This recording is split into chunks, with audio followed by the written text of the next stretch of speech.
Hey, what's up, everybody? Welcome to Wellness Week Live, Wellness Wednesdays. We keep going and going. You know, we got over 1,000 views, by the way. So we're up and coming. We do what we do. So welcome to Wellness Week, everybody. I am your host, DJ Anthony. How you doing? How you doing? And our resident biochemist, PhD, Magnus, right there. And so, Magnus, how's it going, man? Good. Crazy week as always in some way or form, right? You're busy, man. You got you moved, and moving never ends. It takes like a good 3 years to get situated from after you actually move. Pretty much. Yeah. How you been? Good, man. Busy running around. I got tennis all day today. Although it's like when I say tennis, people laugh because like, bro, it's wintertime. Where are you playing tennis? I'm like, duh, indoors. Like, where do you think? So I coach, as you know. If you can play football indoors, hockey indoors, why wouldn't you be able to play tennis indoors? Right, exactly. So yeah, a lot of people automatically think, oh, that's outdoors, which is true, but you can do, the indoor stuff. So, but yeah, man. So thanks everybody for watching, and don't forget, hit the like, hit the subscribe, notification, share this with a friend or someone you can't stand, whatever. All right, so Magnus, I said to myself, we hear so much stuff about mental health, or I like to say mind health. And, more and more, as you know, more and more studies are coming out and more information is being disseminated about what we eat and how we live, as particularly what we eat and how it affects our mind, our health. And I think I know I'm preaching to the choir, but we forget, like, hey, if we're eating crap food, literally like fried foods and junk food and candy and soda and beer, that affects our mind health, our mental health. And we don't, Americans don't see it that way. We just think like, mind health is something else, and whatever the crap I put into my body has nothing to do with anything. And so anyways, let's talk about that. So, what are your thoughts on what we eat and drink and how it affects our mood? It's tricky, right? Because if we have some beer or some soda, we feel happy for 5 minutes or 10 minutes, but ultimately that doesn't make us happy. It hurts us. It destroys our muscles, our bones, our brain. Go ahead, Magnus, take it away. Nutrition and mind health. So the saying is you are what you eat. A better way of saying it, you are what you absorb. So, but it comes down to this. Everything we eat definitely affects us in a good or bad way, both physically and mentally. So when it comes to mental health, remember that a lot of the feel-good chemicals that our brain and central nervous system goes off on are created in our stomach, right? So like from a biochemical standpoint, our stomach and what we eat definitely affect our brain, mental health, and so on. And of course, emotional on top of that.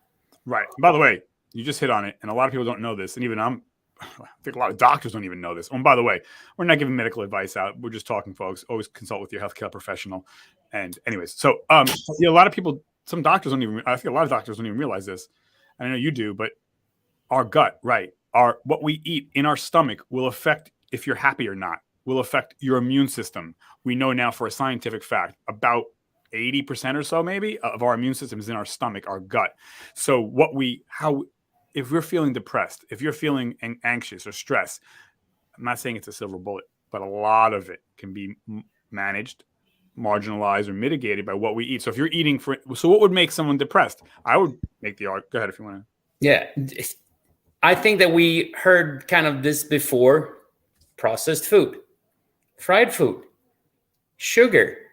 What else do we have? We're talking about the refined stuff. That is always the case. White flour, bread and pasta is white flour. Bad vegetable oils, and sugar. Those three things usually comes up as the usual suspects every single time when we talk about something, because they are that damaging if you look at it long term. And they're also that important to kind of reduce. I'm not saying that you have to cut them out completely, but you should definitely consider reducing them. And right. It's the same thing too. Like people with the keto diet, low carb diet, things like that. One thing that people have a tendency to forget, though, that carbohydrates is one of the best ways of actually reducing stress. You need carbohydrates. Yes. In some way or form, yeah, getting carbohydrates. Not refined. You need vegetable carbohydrates, not bread carbohydrates. I mean, if you're eating like getting them from vegetables, boiled potatoes, maybe some corn is not the best, but corn you can still eat that. But having that understanding is that carbohydrates could actually be helpful when you are like stressed out.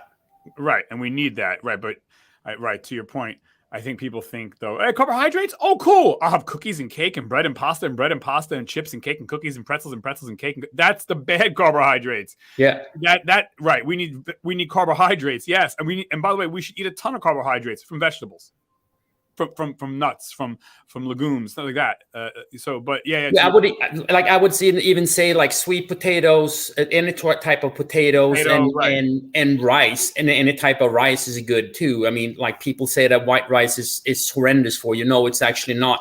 Could actually be the other way, that full grain or whole grain rice wild rice is bad for you, because there are chemicals in there in the shell that could actually be quite harmful for certain arsenic people. I believe is one of them, right? Yeah.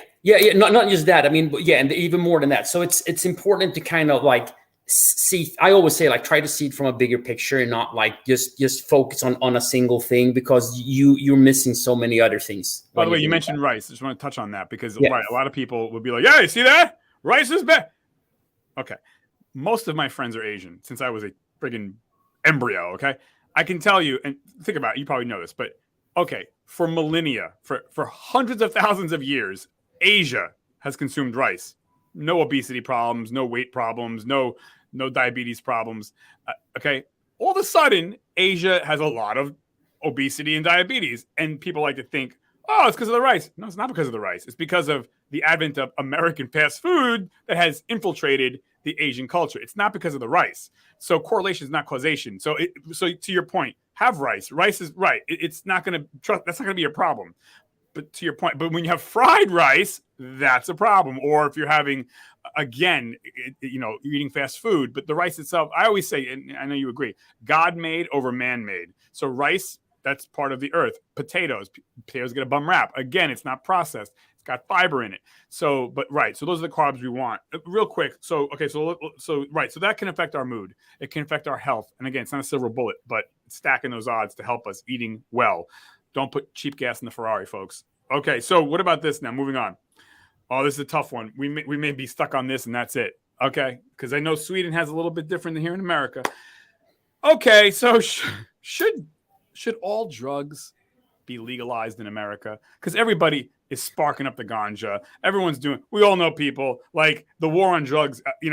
I feel bad for law enforcement. I feel bad for people who have addiction problems. It's a real, excuse my French, a shit show. It's been going on. This war on drugs, we ain't winning. So, okay, what should we do? Because the definition of insanity is doing the same thing over and over again and expecting a different result. And by the way, folks, I don't do drugs. I never did drugs, and no sweat off my butt whether there's a war on drugs or not. So it's not like I have some vested interest. But what's right is right. What's wrong is wrong, in my opinion. Okay, so Magnus, what do you think? You come from Sweden. I know they're a little bit different over there. Should we? Because pot's legalized now. Beer. I've been to more funerals because of beer than for anything else. So I don't know. What do you think? Legalize it all? Not do what Portugal's done, or should we do what Saudi Arabia does? You get caught with just a tiny fingernail of pot, you get put to death. I mean, what should we do? I don't think that there's a right or wrong answer. It's extremely complex because it's not just for a single product we're talking about. It actually affects a lot of society and people that are not even using it. They get involved in it in some way or form too. What do they do in Sweden? If someone's got a cocaine habit, like, what happens? They get caught not dealing. I'm not talking about they're moving 2,000 bricks of coke. I'm talking about they get caught with a vial of coke in the car. Cop comes in. What happens in Sweden? Sweden is still pretty harsh, when it comes to like drug regulation. I mean, cannabis is not allowed. There's like coke, heroin, things like that. No, but there's still gonna be people that have problem. You see, like party drugs. You see people that goes deep dive into opiates, things like that. Fortunately, for most of Europe, we don't see the opiate problem as widely spread as it is in the States, due to the fact that most of it has been regulated harder from day one. For instance, like our system is, everything has been always connected when it comes to pharmaceuticals, that if you need a prescription, you can only take out like one, and then you need another prescription. So you can't run around and get like 5 different prescriptions from 5 different doctors, because they just run your name and then you say, well, you already have a prescription for this, so we can't give you more. So, well, by the way, you touched on this though. In your country, when you're an American, but I'm saying where you grew up, in America, we have commercials for this stuff. Purdue Pharma, they've since went out of business because of the opioids they were selling legally, which was worse than the street heroin, by the way. So, but they're making commercials, right? Yeah. In Sweden, they don't have commercials for drugs, right? No, the only like over counter, yes. Prescription drugs, no. There's very few countries in the world that allows that. Like I said, I mentioned this before. From what I heard, it's only 3. I don't know if it changed. It's the States, New Zealand, and Argentina. I think those 3 countries you're allowed to do commercials on prescription drugs. But I think that is an extremely slippery slope, because people are gonna basically go into the doctor's office and say, like, I'm not leaving until I get a prescription of this. Well, where did you read about this? No, I saw a commercial about it, and it sounds like I need it. So you're basically asking for a drug that you actually might not need, and it's hard for a lot of MDs to come in. They talk to you for like 3 minutes, and you're basically demanding on them to prescribe it, and they're like, okay, it's easier for me to get rid of this person, right? Exactly. And I'm not doing them any harm, because it's like they still kind of, that's what it looks like, they're having that, or they run some screen tests and things like that and say, oh yeah, you definitely need this drug, right? So I mean, and there's so many things. Like you mentioned, like Portugal, they basically decriminalized all type of drugs. A lot of the Southern European countries are starting to open up more and more when it comes to legalizing cannabis and those things. So I think that Europe is still kind of still watching a little bit on what goes on in the States, and they still kind of let go on what they consider a little bit milder drugs. But like, again, like there's going to be very, very different. And I mean, there's still been a lot of like drug culture throughout Europe as a whole too, for a long time too. So like we're talking about the coffee shops in Amsterdam, and in the Netherlands, and so on, and also the influx of drugs from for instance, Pakistan and all those things. Afghanistan, right? Yeah, exactly. And also, like, it is what it is. It's ingrained in culture, and I think it's been ingrained in culture for thousands of years too. I mean, actually longer than alcohol. Oh yeah. It just depends on where you're at and how it's been portrayed and what people think about it. So it's an extremely complex question, and I like I said, I don't have an answer to it, straight answer. Well, I appreciate that. And for me, in my opinion, listen, if you got a cocaine habit, you should get punished. You get caught, if somebody gets caught with coke or heroin as a user in their car, punish them. But not every punishment should be prison. It's just asinine. Like, now if you're moving, 90 bricks of heroin, you probably need a little prison. You know what I mean? But if you got a heroin problem or a coke problem or whatever, an LSD problem, like, give the girl a ticket. They got to get punished and go to rehab, do community service. Maybe so in short, users need therapy, dealers need prison in general, very, very short of it. But that's my opinion. And again, I have no dog in this fight. Like, I don't do drugs, so you knock yourself out, everybody. But it's just, it's sad, because you got people in prison that most people in American prisons, overwhelmingly most, are not killers. They're not bank robbers. They're not, anyone. They're drug users. or they're people who haven't paid bills in 90 years and they're skipping on their taxes. But most people in jail, in American jails, are drug users, and it's sad because it's like, yeah, but you know what, they need to be punished. But I don't know that everything has to be prison. Come on, folks.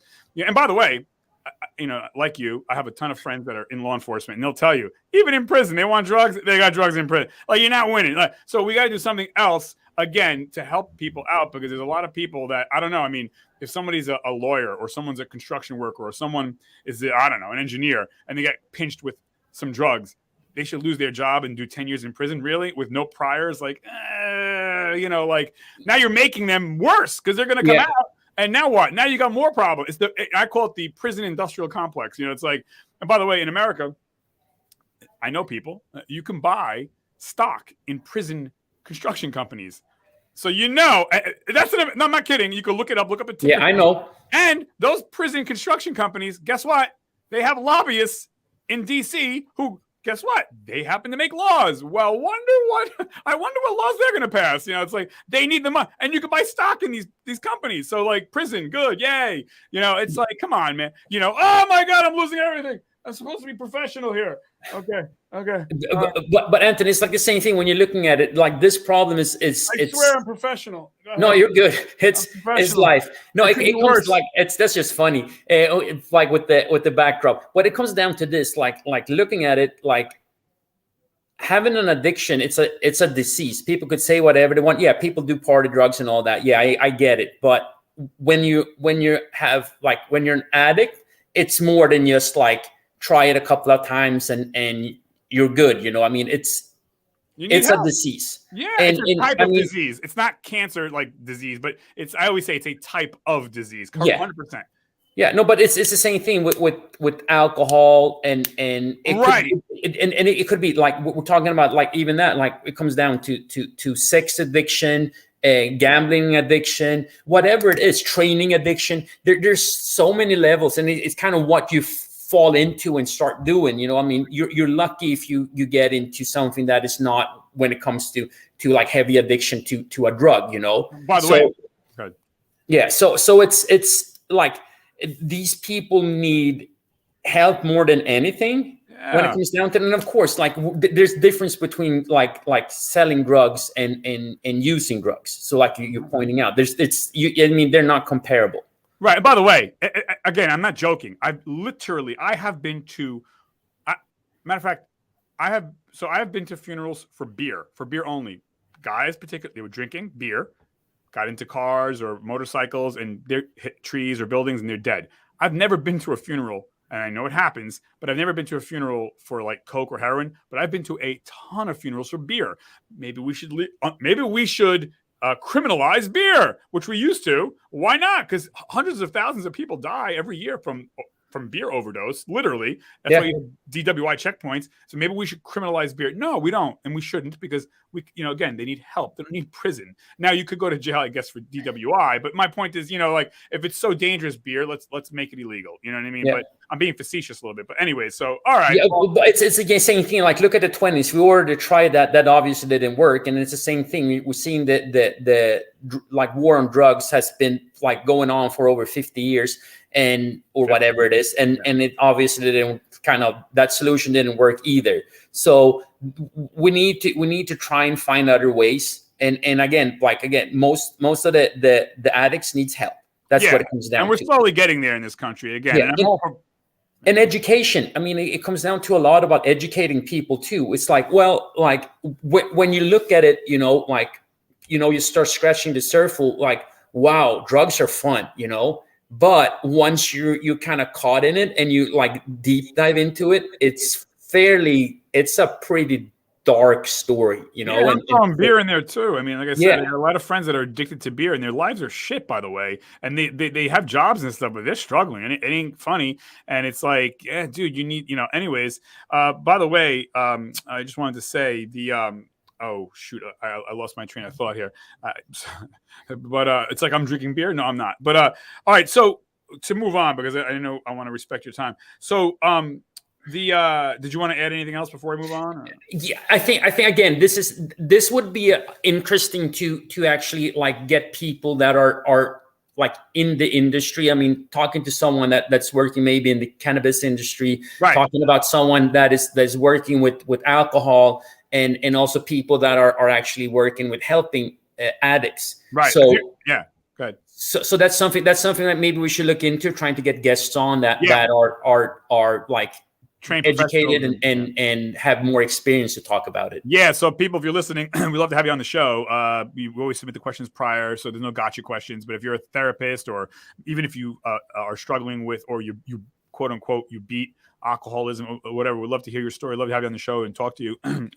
But yeah, and by the way, folks, type in your comments. What do you think? Should drugs be legalized, partially legalized? Is pot being legalized a good thing? Should beer be illegal? Or what do you think? So love to hear feedback on you. Okay, so Magnus, moving on. So the health benefits, I gave you homework. I said, yeah, always. We're going to try to. So I'm going to talk about the health benefits of. Well, hold on. So I'm going to talk about the what do you call it? The health benefits of.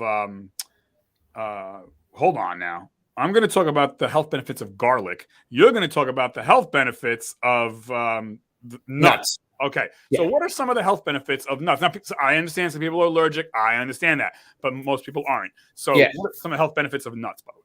So to start out, there's many different types of nuts.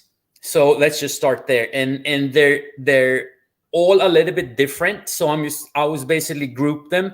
One thing that I want to add to this straight away is that peanuts are not a nut. Right. It's a legume. So with things that so basically they're not really included with all the information that I'm giving here. Some of them, yes, for sure, but not everything. So when it comes down to it, like again, nuts also, or some types of nuts also get they get the superfood kind of stamp on them.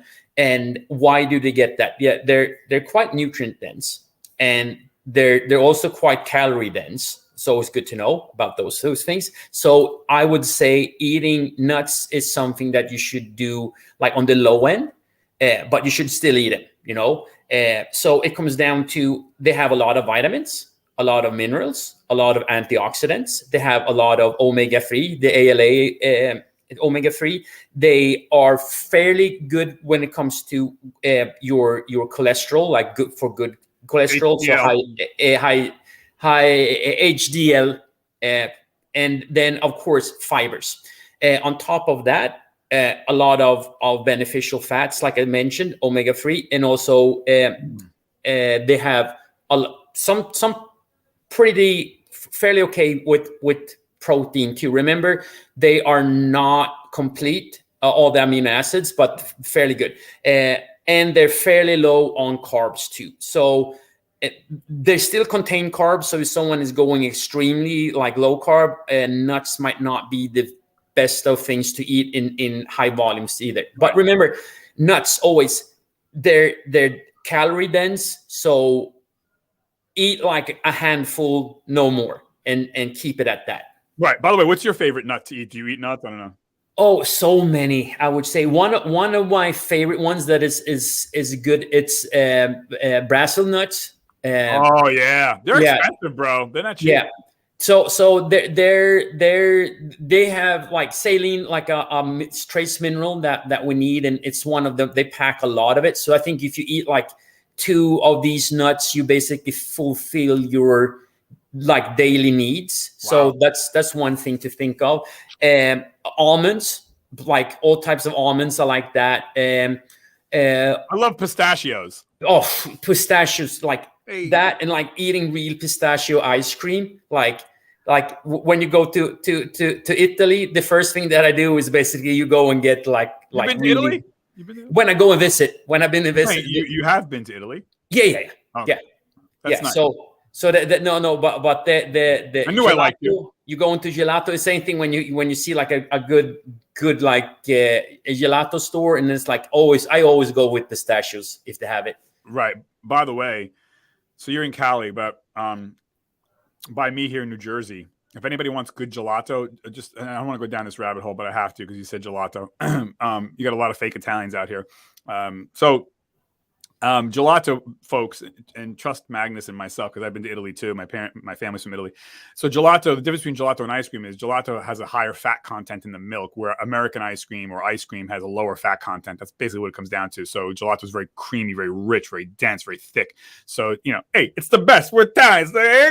So in Jersey, there's two places that I recommend. One, Passaic County, New Jersey, a place called Gelato's. Actually, it's right next to a graveyard. I'm not joking. So, but worth the trip in West Patterson area, Gelato's. And then the other one is just opened up in Englewood, New Jersey, called Blanco Nero, white and black. And that's a posh place, very good gelato also. So try those two places out. Do they have any? I'm sure they have in California. You got some places, right? Yeah, there's tons of them. I usually don't go to any specific ones. It's kind of like if we drive by one and we want ice cream, then we'll jump in and get ice cream. Yeah. All right, man. Yeah, and nothing against American ice cream. I love American ice cream. No, of course not. But it's more air and water and the thing that I like about American ice cream when you're looking at it, they're with the ideas of flavors and mixing things up that you don't think like even like something if you're looking like Ben and Jerry's, like it's fun. They have a lot, yeah. Like it's crazy the things that they come up with, and their ice cream is very good, by the way. It's all organic, no RGBH hormones or anything like that. I mean, their ice cream's very close to what gelato would be, but yeah. Yeah, and also one thing that you notice also is like with these kind of more like real ice cream is that it's way more dense. You see a lot of like fake ice cream is usually filled with a lot of emulsifiers. And what does emulsifiers do? They actually a bridge in between like two different types of things. So in this case, it's usually like a liquid and air. So they're blowing in a lot of air into it, so it's very fluffy. The ice cream and very light so a gallon of ice cream does not weigh as much. Like the different types of ice creams, like you can basically go a high quality ice cream is usually dense and weighed a lot, while a cheaper version is usually lighter and fluffier. So yeah, right. That's one way of looking at ice cream. If someone doesn't understand it, I love ice cream. I always been an ice cream. Sounds like you do, Magnus. It sounds like you do. Yeah.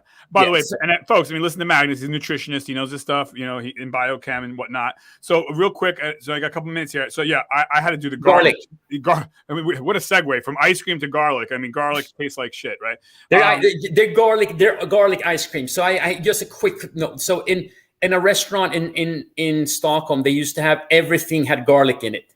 So the Bröderna Olsson, it was the Olsson brothers. So they had garlic in everything from starter to basically. I guess nobody's kissing in that part of town, right? Everyone's or you don't care because everybody's that's true. By the way, garlic. I hate to say it, guy, you got me down the rabbit hole again. Speaking of Italy, when I went many years ago, I was like, wow, everyone smells like body odor in this particular town, like basically Rome. So, not everybody, people wear deodorant, but most of them don't. So I stopped wearing deodorant like 3 days in. I was like, I'm not, whatever. And then magically nobody smelled anymore because we all smelled like we were in garlic and armpit. Oh, natural, baby. Yeah. So grazie tante. Okay. So a garlic, I was not eating garlic for years. And, I'm trying to be like you, Magnus. I'm trying to earn my PhD in biochem. So I'm not, folks, but I can't get to Magnus's level, but I can hang out with Magnus. So I said, I guess I got to eat garlic because every friggin' thing you read about the best foods to eat, it's, there's whatever, right? Vegetables and this and that. But garlic's always at the top of the list. Garlic. I'm like, shoot, man, I really don't want to have garlic because it's going to, I'm a good-looking man, and then I roll up with the bad breath, and then it's over. So, but I got to do it. So garlic. Okay, here's the health benefits, folks. Now you're an athlete, Magnus. So am I. And if you eat garlic, it's a vasodilator, folks. What that means, I know you know, Magnus, but it opens up your arteries and veins, so you get better cardiac performance. You know what I'm saying? You perform better. You know what I mean, guys? You delivering more oxygen into the cell, which going to the mitochondria, which is basically the power plant, so you get more energy out of your cells.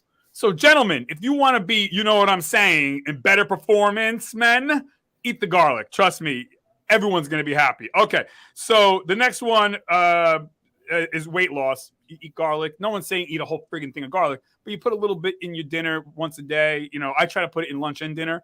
You know, a little bit. I cook with it, not a lot. So it's good for weight loss. Okay, moving on. You want a weight loss? Eat garlic. Energy levels. Are you poo pants? Are you like, I'm tired? A little bit of garlic. Again, I put my garlic when I cook. So I put it with the chicken, you know, stir it up, you know, grill or whatever, pan fry. I eat it up there. Okay, one more thing, and then we're going to move on because I got to respect. Oh, damn, one more thing. Okay, and then you want to be smarter? Eat garlic. Okay, that's it. Now, my next one, and then we'll get you out of here, Magnus. So real quick, okay, why is weight not the only metric of health? So we hear weight loss, and that's great, but weight, should we be concentrating on weight only, Magnus? Take it away. You got 1 minute. We're going to end the show.